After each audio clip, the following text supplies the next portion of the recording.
Here's the latest on xtalks.com.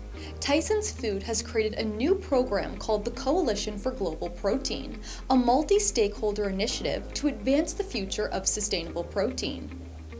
Hello, I'm Margot Rubin, multimedia editor and webinar moderator for xtalks.com, and welcome to this edition of Xtalks Vitals.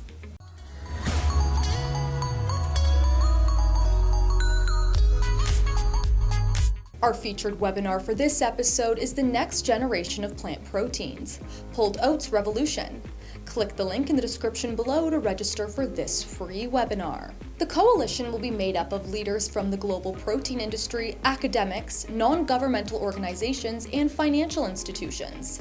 Its first meeting will take place in Davos, Switzerland at the 50th World Economic Forum annual meeting. The objective of the coalition is to highlight the challenges the food industry faces when it comes to feeding a growing population. It will also come up with ways to achieve alternative and more sustainable protein sources and other solutions along with pilot programs. The livestock industry has been widely criticized for its contributions to climate change, which has fueled the meat industry to reevaluate its production strategies, and Tyson isn't the only provider concerned.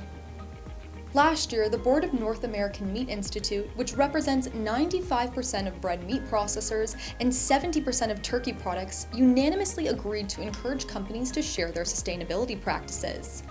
Its board of directors also debuted a list of advisors to help companies implement best practices.